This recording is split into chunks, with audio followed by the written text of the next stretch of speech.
Bapak, Ibu, dan saudara sekalian, bertemu lagi dalam webinar kita di part 3. Untuk Bapak Ibu yang baru join di part 3 ini, diharapkan untuk melihat video part 1 dan part 2 di channel YouTube ini. Di part 3 ini kita masih bekerja sama dengan Ikatan Guru Indonesia Wilayah Yogyakarta bersama dengan SMA N1 Rongkop.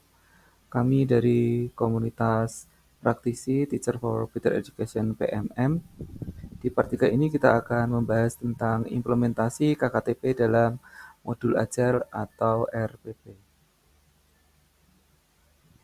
Seperti di part sebelumnya bahwa RPP atau modul ajar ini, khususnya RPP ini ada minimal 3 hal yang harus ada, yaitu tujuan, langkah pembelajaran, kemudian asesmen.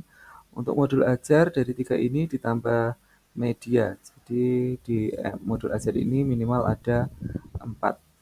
Oleh karena itu untuk saat ini modul ajar kita biasanya medianya diharapkan sudah menggunakan media berbasis TIK. Jadi tidak hanya sekedar buku paket atau LCD yang ditayangkan di depan kelas.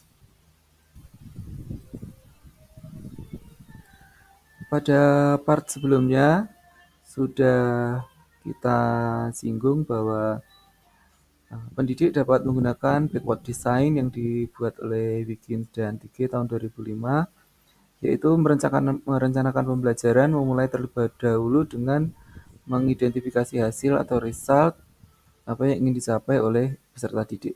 Maksudnya di sini adalah kita bisa merancang KKTP dulu, baru kemudian kita merancang RPP atau modul ajar atau kegiatan pembelajaran apa yang bisa mendukung untuk mencapai KKTP tersebut.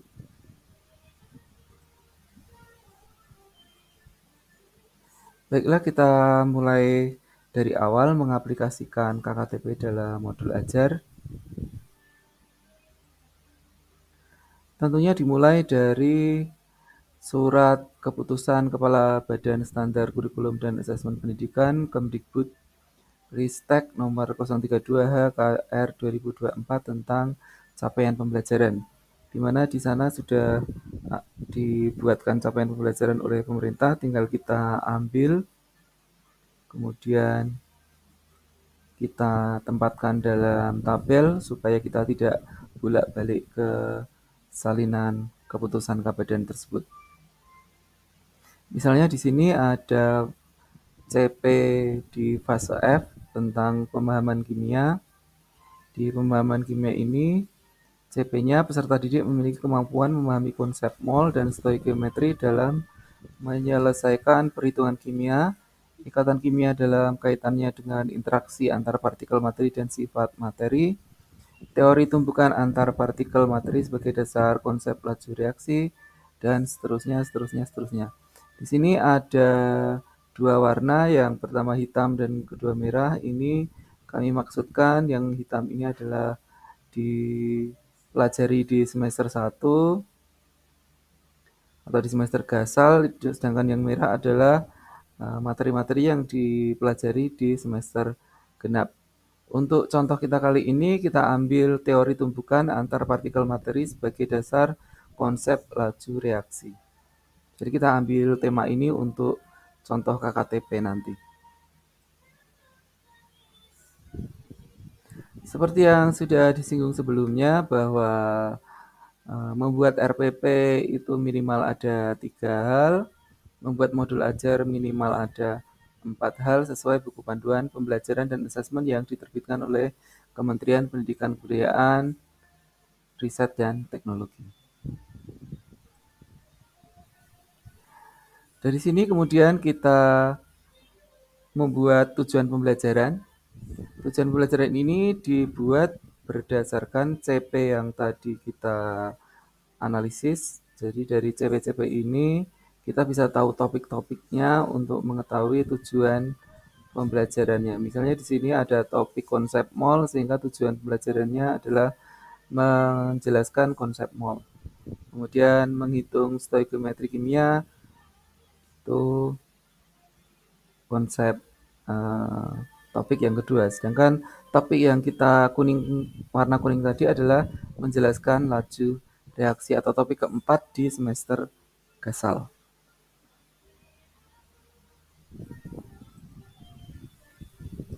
Kalau kita buat alur tujuan pembelajaran fase F, maka awal fase F ini ada topik pertama, topik kedua, topik ketiga, topik keempat, sehingga nanti di F4.1 ini selesai di semester 1. Jadi ini belum selesai fase. Ini baru fase F kelas 11 semester Gasal.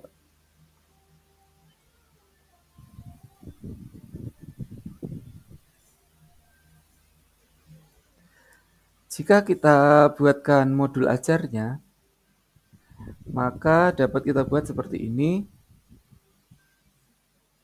Ini bagian atas ini sampulnya. Sampulnya kecil saja supaya terlihat menarik. Itu kalau saya biasanya saya berikan foto. Kemudian ini dibuat di Canva. Kemudian ada informasi umum. Yang pertama tentunya ada identitas. Meskipun kalau kita kembali ke aturan yang awal tadi ya Bapak Ibu bahwa RPP itu minimal ada 3, ada tujuan, proses pembelajaran, dan asesmen. Sedangkan modul ajar ada 4, ada tujuan, ada proses pembelajaran, ada asesmen, dan ada media atau bahan-bahan yang bisa digunakan siswa untuk literasi misalnya, atau alat-alat yang bisa digunakan siswa untuk memahami topik yang sedang dipelajari. Di sini ada identitas, jadi identitas, kemudian dimensi profil pelajar Pancasila ini sebenarnya termasuk ke poin-poin tambahan yang ada dalam modul ajar. Karena modul ajar itu seperti yang berkali-kali kita sampaikan bahwa modul ajar itu minimal ada 4. Yang terakhir itu adalah media. Kemudian dari topik laju reaksi kita ini di semester 3 ini kalau kita hitung-hitung hari efektifnya kita memiliki 5 kali pertemuan, di mana 4 kali pertemuan itu pembelajaran biasa, kemudian pertemuan kelima adalah asesmen sumatif. Nanti kalau Bapak Ibu guru cermati, 4 kali pertemuan ini sebenarnya adalah 3 kali pertemuan pembelajaran di kelas tatap muka, 1 kali pertemuan untuk praktikum, kemudian pertemuan kelima adalah asesmen. Jadi terbagi menjadi 3 bagian sebenarnya. Untuk Bapak Ibu guru sains mungkin mudah memahami. Kemudian ada dimensi profil pelajar Pancasila yang berusaha kita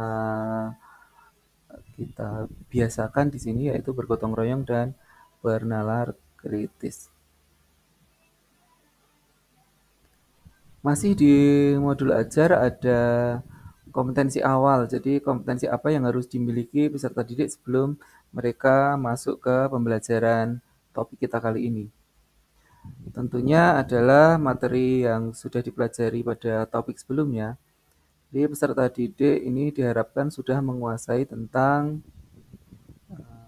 materi sebelumnya. Sehingga hasil dari asesmen sumatif materi sebelumnya itu bisa kita jadikan asesmen diagnostik. Sehingga nanti kalau kita ingin membuat kelompok, kita bisa membuat kelompok dengan formula tertentu sesuai dengan tujuan pembelajaran kita. Sarana dan prasarana atau media kita tuliskan, kemudian sumber belajar juga kita tuliskan. Di sini ada buku paket kimia SMA kelas 11 yang ditulis oleh Suwardi dan kawan-kawan tahun 2009. Kemudian ada juga video YouTube tentang teori tumbukan. Pendekatan atau model metode pembelajaran kooperatif, diskusi kelompok untuk tatap muka di kelas.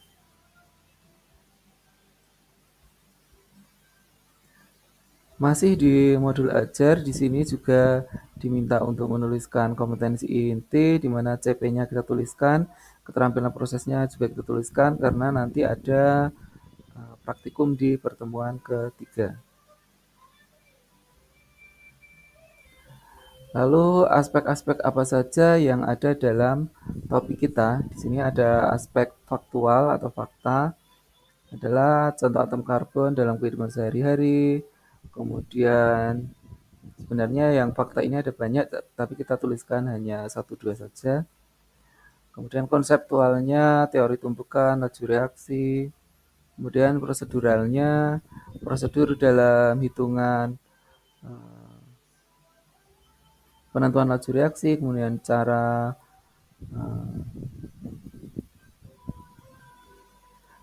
memanipulasi supaya laju reaksi lebih cepat atau lebih lambat dalam industri kimia. Kemudian metakognitifnya menjelaskan secara teoritis, teori tumbukan efektif, kemudian laju reaksi, dan cara memanipulasinya.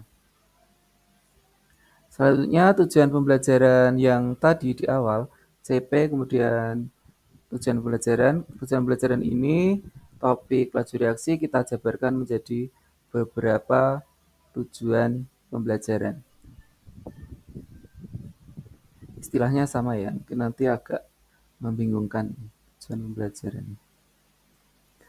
Tapi istilahnya kalau tujuan pembelajaran yang ada di modul ajar ini adalah breakdown dari tujuan pembelajaran awal yang ada di CP. Di sini ada kurang lebih ada 6. Yang pertama adalah peserta didik mampu menjelaskan teori tumbukan dan tumbukan efektif dalam reaksi kimia. Kemudian yang kedua, mampu menjelaskan rumus laju reaksi jika diketahui data tentang laju reaksi. Untuk kita, biasanya kita itu menentukan tujuan. Dari tujuan ini kita bisa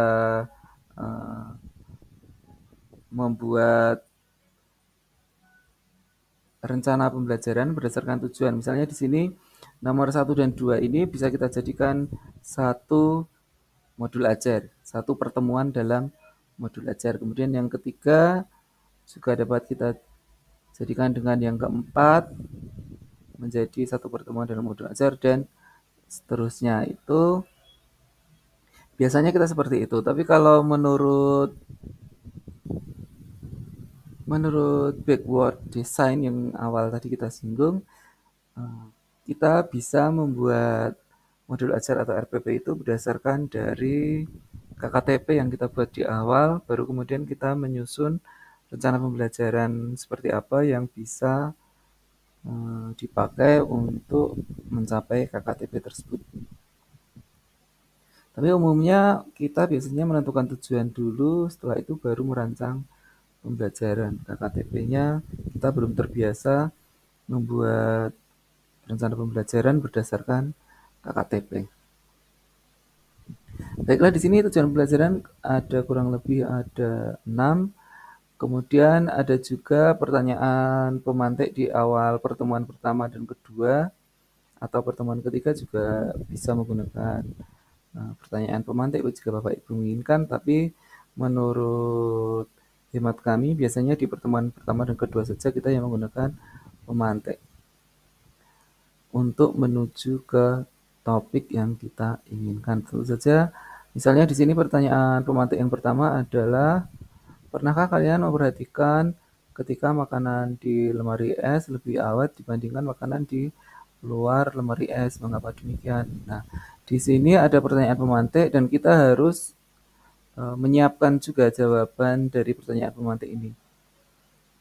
Jangan sampai kita menyiapkan pertanyaan pemantik, tapi kita tidak tahu jawaban seperti apa yang ingin kita sampaikan. Siswa ingin kita giring menuju ke jawaban seperti apa. Jangan sampai kita tidak mengetahui jawaban akhir yang kita harapkan dijawab oleh siswa. Jadi kita harus tahu juga jawaban-jawaban dari pertanyaan pemantik yang kita siapkan ini.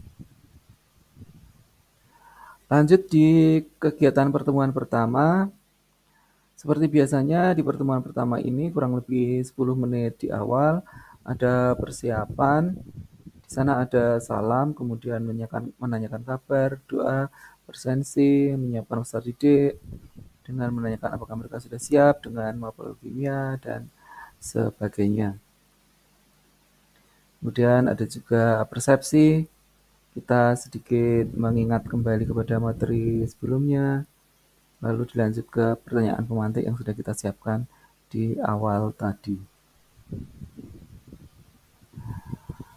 Setelah itu ada kita masuk ke kegiatan inti 70 menit di tengah, itu ada motivasi dihubungkan dengan pertanyaan pemantik, memotivasi siswa tentang perubahan menjadi lebih baik karena reaksi kimia itu kan perubahan kimia ya.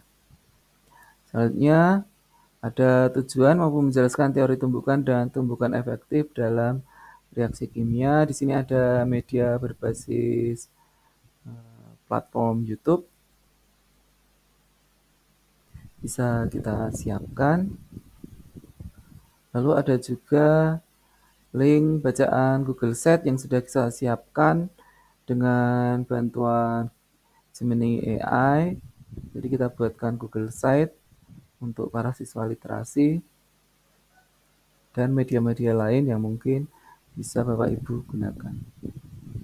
Selanjutnya membagi siswa dalam kelompok kecil 4 siswa berdasarkan asesmen diagnostik di asesmen sebelumnya untuk mendiskusikan teori tumbukan dalam laju reaksi menggunakan LKPD.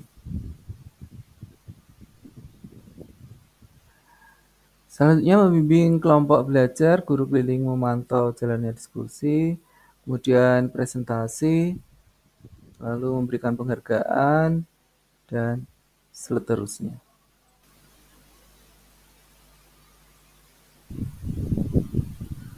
Sampai ke refleksi di mana peserta didik menyampaikan apa saja yang bisa dilakukan di pertemuan berikutnya supaya pembelajaran lebih menyenangkan. Kemudian tindak lanjut, guru menyampaikan apa yang akan dibahas pada pertemuan berikutnya, yaitu tentang rumus laju reaksi dan orde reaksi, berdoa dan salam. Kemudian lanjut ke pertemuan kedua dan seterusnya. Bapak, Ibu, dan Saudara yang saya hormati, dari apa yang kami sampaikan ini sudah tergambar beberapa kegiatan, kemudian yang penting adalah ada beberapa tujuan yang terbreakdown menjadi tujuan pembelajaran tiap pertemuan, sehingga nanti kita bisa membuat kriteria ketercapaian tujuan pembelajaran berdasarkan hasil breakdown dari beberapa tujuan pembelajaran tadi. Di sini ada kurang lebih ada 1, 2, 3, 4, 5, 6, 7. Ada kurang lebih ada 6 tujuan pembelajaran ya. Saya ulangi lagi. Dalam kriteria ketercapaian tujuan pembelajaran ini saat ini kita menggunakan tipe yang rubrik. Sebenarnya kan ada 4 tipe yang pada part 2 sudah kita bahas. Sedikit kita singgung ada 4 tipe KKTP. Di sini kebetulan kita menggunakan tipe rubrik. Karena saya merasa bahwa tujuan-tujuan pembelajaran ini lebih mudah kita ketahui apakah tercapai apa tidak menggunakan tipe rubrik ini. Bapak Ibu bisa mengembangkan tipe rubrik ini dengan beberapa kolom, dengan bentuk-bentuk kolom yang berbeda, bisa dimodifikasi oleh Bapak Ibu supaya memudahkan sesuai keinginan Bapak Ibu. Kalau saya di kolom yang pertama ini saya tuliskan tujuan pembelajarannya, jadi ada 6 tujuan pembelajaran. Yang pertama, mampu menjelaskan teori tumbukan dan tumbukan efektif dalam reaksi kimia. Siswa ini kita kategorikan mahir jika mampu menjelaskan teori tumbukan dengan gambar, dikaitkan dengan tumbukan efektif, dikaitkan lagi dengan tumbukan tidak efektif, dan dikaitkan dengan banyaknya hasil reaksi. Jika hal-hal ini dia sebutkan, maka dia tujuan pembelajaran yang pertama ini dia dikategorikan ke tahap mahir. Karena di sini ada 6 tujuan pembelajaran, asesmen sumatifnya minimal juga ada 6. Atau sebenarnya kalau mau 5 juga boleh, misalnya nanti yang nomor 1 itu tujuan pembelajaran 1 dan 2, jadi ada A dan B gitu juga. Dibebaskan Bapak Ibu sekalian, tapi secara normal, secara standar itu nanti ada 6 soal. Soal yang pertama itu harus mengukur kemampuan peserta didik untuk menjelaskan teori tumbukan dengan gambar, kemudian mengaitkan dengan tumbukan efektif, tumbukan tidak efektif, dan banyaknya hasil reaksi. Kemudian dari soal nomor 1 yang dibuat berdasarkan tujuan pembelajaran ini, nanti siswa dikategorikan mahir, dikategorikan cakap, dikategorikan layak, dikategorikan baru berkembang jika jawabannya sesuai kriteria dalam rubrik ini. Kemudian tujuan pembelajaran yang kedua, mampu menjelaskan rumus laju reaksi jika diketahui data tentang laju reaksi. Ini nanti juga dikategorikan mahir jika seperti apa, cakap seperti apa, layak seperti apa, baru berkembang seperti apa. Nanti soalnya menyesuaikan kriteria ketercapaian tujuan pembelajaran ini. Lanjut ke tujuan pembelajaran yang ketiga, mampu menentukan orde reaksi berdasarkan data laju reaksi. Nanti juga dikategorikan seperti tadi. Sampai nomor 4 itu juga dikategorikan seperti tadi. Sedangkan nomor 5 dan 6 ini karena praktikum. 5, 6, 7 ini karena praktikum, maka nanti berbeda. Misalnya di sini mampu menjelaskan hasil praktikum dengan kalimat yang jelas dan mampu menjawab pertanyaan audiens dengan baik. Di sini tentunya kalau kita ingin mengetahui apakah siswa bisa melakukan ini apa tidak, tentunya ketika dia menjelaskan di depan kelas setelah praktikum, kita menggunakan lembar observasi. Jadi untuk praktikum nanti untuk yang nomor 5, 6, 7, ini nomor 5, ini nomor 6 dan nomor 7. Di sini ada kesalahan pengetikan, di sini harusnya 6 dan 7. Jadi ada 7 tujuan pembelajaran. 5, 6, 7 ini dinilai dari lembar observasi praktikum dan presentasi setelah praktek. 1, 2, 3, 4 menggunakan soal ujian tertulis, atau kalau Bapak Ibu bisa mengujinya dengan lisan juga diperbolehkan. Selanjutnya yang tidak kalah pentingnya adalah menyimpulkan dari hasil ujian siswa dan ujian praktikum siswa. Setelah kita kategorikan tadi, siswa tersebut dinyatakan mencapai KKTP jika bagaimana? Ini biasanya kalau di satu sekolah itu ada lebih dari satu guru, bisa didiskusikan dengan teman sejawat. Misalnya, siswa dinyatakan KKTP jika minimal 5 tujuan pembelajaran mencapai kategori layak misalnya. Atau setidaknya semua harus mencapai kategori cakap misalnya.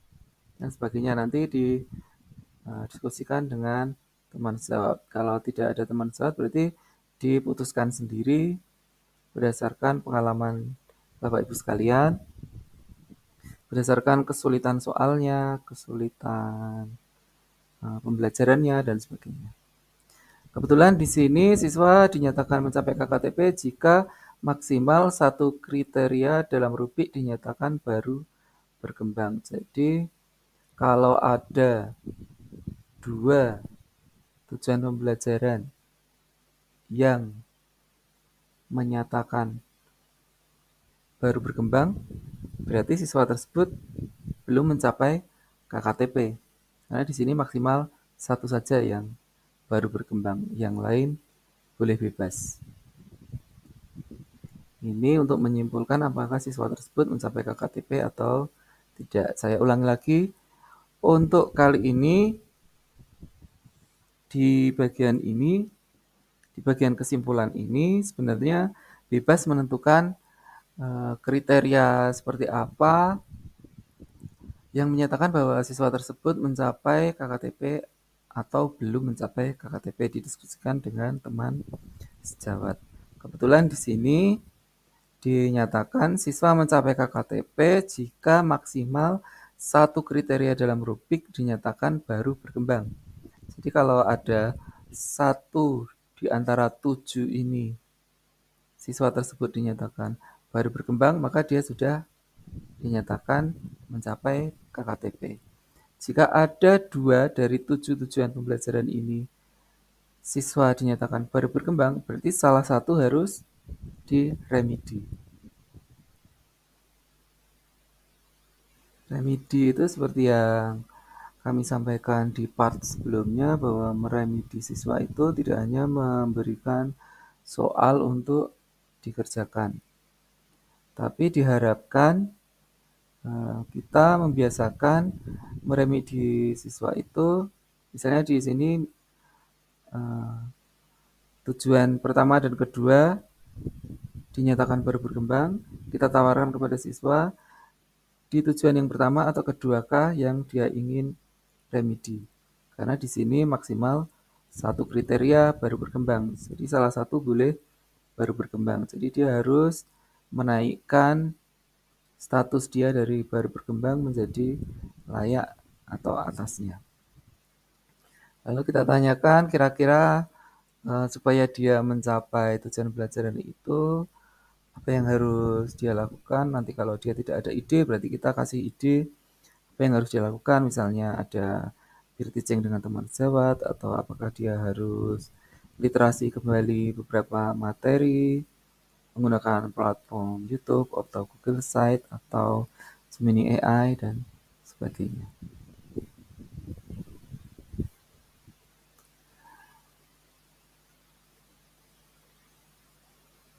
Nah, kemudian tujuan pembelajaran itu tadi kan diukur dari hasil ulangan harian atau asesmen sumatif.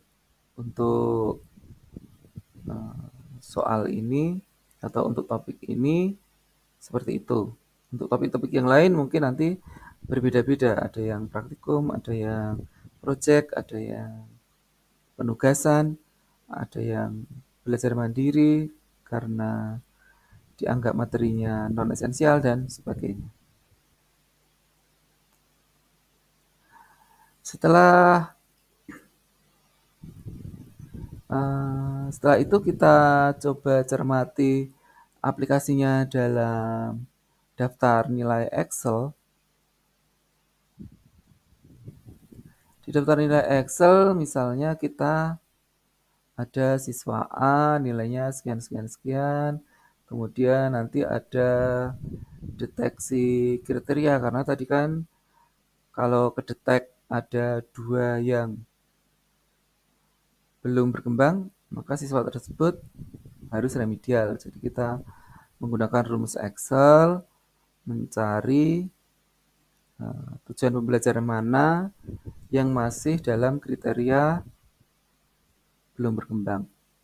Jadi untuk Excel mungkin Bapak Ibu bisa browsing-browsing di YouTube rumus-rumus Excel, atau bisa diskusi dengan teman sejawat atau dengan guru informatika untuk mendeteksi data ini supaya langsung tertulis mahir, supaya langsung tertulis cakap, langsung kedetek berapa jumlah yang cakap atau kedetek berapa jumlah yang mahir, itu sangat mudah menggunakan rumus-rumus Excel. Nah, demikian Bapak Ibu untuk part 3 kita kali ini. Nanti silahkan Bapak Ibu coba-coba membuat KKTP dengan tipe-tipe tertentu sesuai dengan tujuan pembelajarannya. Karena ada tujuan pembelajaran tertentu yang tidak sesuai kalau menggunakan tipe rubrik atau tipe yang lain. Silahkan Bapak Ibu mencoba. Kemudian kita akan bertemu lagi pada webinar part 4. Untuk webinar part 3 kita kali ini, jangan lupa Bapak Ibu presensi di Google Form yang ada di deskripsi video ini. Atau Bapak Ibu kalau tidak ingin ketinggalan bisa join grup WhatsApp atau bisa juga join di PMM yang ada di deskripsi video ini. Sampai jumpa lagi pada webinar berikutnya.